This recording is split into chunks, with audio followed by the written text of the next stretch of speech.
Congress is back from break this week and facing a jam-packed agenda, including the next moves on the president's Build Back Better bill. It's now in the hands of the evenly divided Senate, where Democrats have to try to win over their party's own senators, Joe Manchin and Kyrsten Sinema, who, as you probably know, have expressed reservations about the bill. Congress will also have to tackle government funding, which runs out this Friday, the deadline to raise the debt ceiling in just over 2 weeks, and the massive defense policy bill. Joining me now, NBC News senior Capitol Hill correspondent Garrett Haake and New York Times chief White House correspondent Peter Baker, former RNC chairman Michael Steele, and Victoria DeFrancesco Soto, assistant dean at the LBJ School of Public Affairs. Great to have all of you here. So, Garrett, 4 hurdles for the Democrats to clear in a 50-50 Senate. How optimistic is Chuck Schumer about getting all of this done, especially with the threat of this new COVID variant? Well, look, he thinks they can get it done, and he's been saying publicly that he thinks he can get it all done before Christmas, although that timeline looks pretty optimistic from where I sit. Now, just like if you're running hurdles in a race, you're going to take these one at a time, and that's the plan in the Senate. They've got to clear this government funding piece this week, likely push that issue off until mid-January or so. That gives them time to worry about the debt ceiling. We don't see an obvious solution on that side yet. Republicans are still refusing to supply any votes towards solving that crisis, although the temperature has been lower than the last go-around. The NDAA, the military portion of this, seems to be getting worked out, and then it's just this matter of the month of Manchin that we're about to all be in here as Joe Manchin finally gets his hands on the House-passed version of the Build Back Better Act and makes the changes that he wants to see to it. That's the reality that is likely facing Democrats. What Manchin agrees to is what they will have a chance to send back to the House for final passage, so either in Baker, December or January. Peter, what's the White House strategy in terms of trying to get Joe Manchin over the finish line, and how much coordination or, I guess, pressure is there from the White House to get the Build Back Better bill over the finish line this year? Well, look, this is obviously the president's top domestic priority, other than getting hands on, the COVID crisis more generally.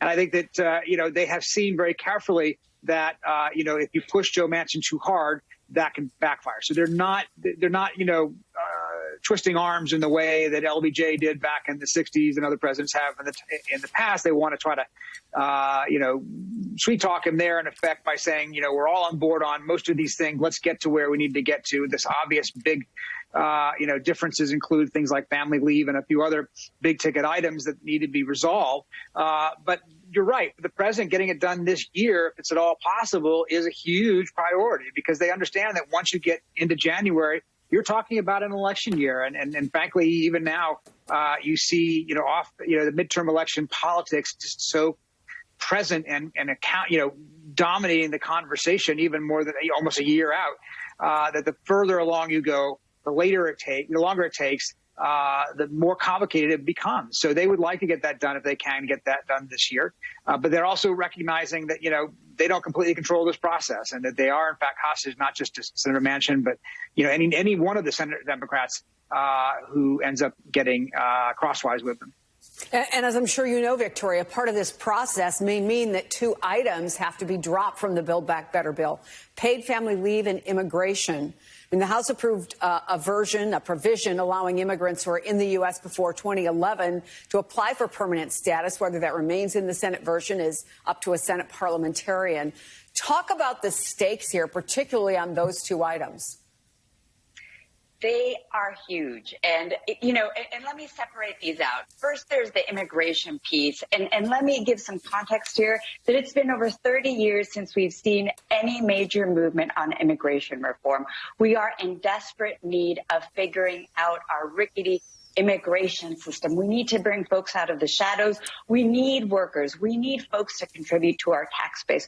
So it's not just about the humanitarian aspect of fixing our immigration problem. It's also about a return on investment in getting these folks into our economic system. So there's that piece. When we turn to family medical leave, it's embarrassing. There are only 7 countries in the whole world that do not have paid family medical leave. The ones that don't, aside from the United States, the 6 that don't, are tiny little countries. We are at the bottom of the barrel in terms of the globe, and especially our OECD countries. We know that when we invest in parents, when we invest in early childhood education, again, it's a return on investment in human capital in seeing our economy grow. Even if you're not a parent and you don't care about that piece of it, it is about a societal good. And that's really why it's so maddening that this isn't a freebie that we're giving away, both in terms of immigration or family paid medical leave, but this is something that is going to strengthen the infrastructure, really the heart infrastructure of our country.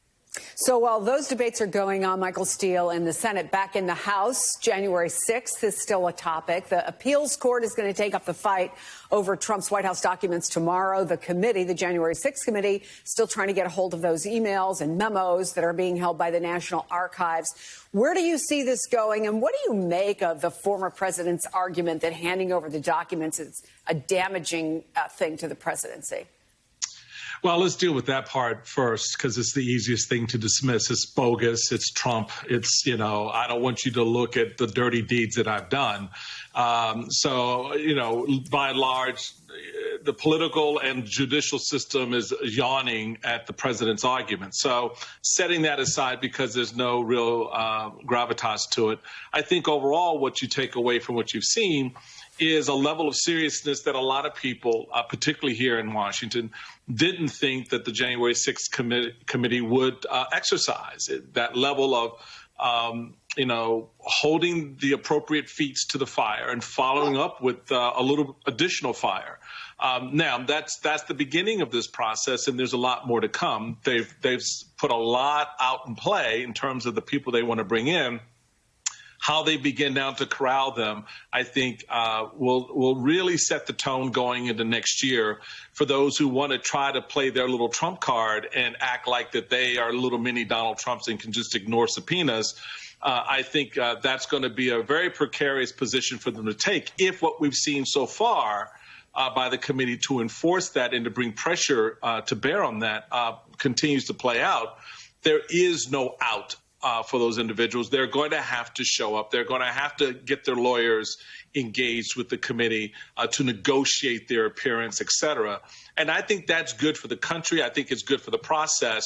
The more that they're able to hold the appropriate people's feet to the fire, political and legal fire, the better. Michael Steele, Garrett Haake, Victoria DeFrancesco Soto, and Peter Baker, thanks to all of you.